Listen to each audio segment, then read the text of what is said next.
There were giants in the earth in those days, and also after that. We call them myths. We call them legends. We bury their bones in the deepest strata of the earth and pretend they never existed. We convince ourselves that the history of man is a slow, steady climb from the mud to the stars, but we are wrong. History is not a climb.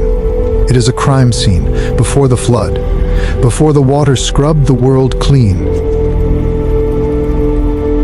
The barrier between the heavens and the earth was shattered, not by us, but by them. The holy texts say, "The sons of God saw the daughters of men, that they were beautiful, and they took wives for themselves of all whom they chose."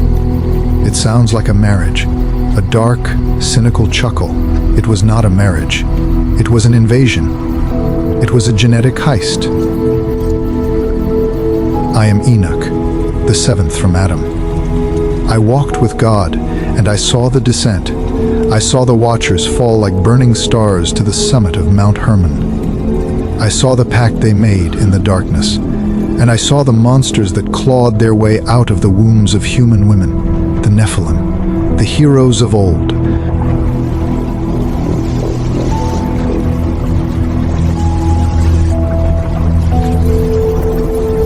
The men of renown. They were not heroes. They were the eaters of flesh, the drinkers of blood, the mistake that forced the Creator to hit the reset button on reality itself. You want to know why the flood happened? You think it was because men stole bread or told lies? No. The flood happened because the human genome was being erased. The flood happened because there was almost no one left who was purely human. Listen close. Because as it was in the days of Noah, so shall it be again. It began on Hermon, the mountain of the oath. The night was cold. The air was thin. I watched from the shadows of the rocks, wrapped in my sackcloth, shivering, not from the cold, but from the presence of the unholy. They descended, 200 of them. They did not look like demons. That is the deception. They looked magnificent. They were tall, towering over the sons of men. Their skin glowed with the faint, iridescent light of the dimension they had abandoned. Their armor was woven from materials we have no names for. Glass that moved like silk. Metal that hummed with a low resonance. Samyaza was their chief. He stood at the edge of the precipice, looking down at the fires of the human villages below. His eyes were pools of liquid gold, burning with a lust that was strictly forbidden. I heard them speak.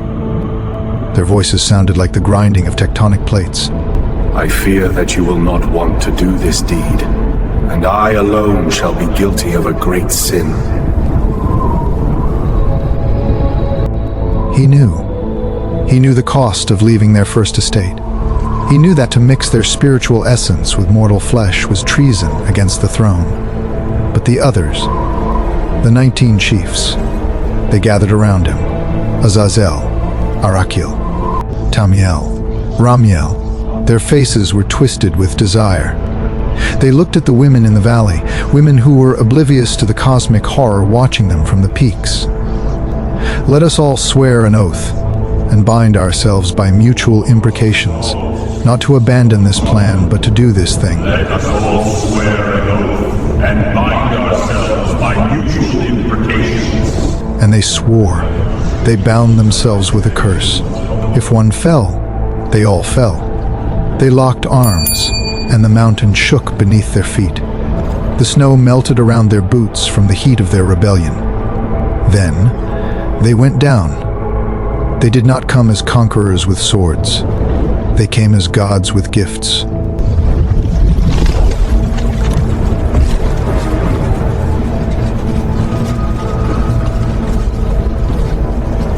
Azazel showed men how to make swords and knives and shields and breastplates. He taught them the secrets of the metals of the earth. Heavier than it looks. Iron always is, but it will make you a god among men. Before this, we fought with sticks and stones. After Azazel, we fought with iron. The earth drank blood for the first time in rivers.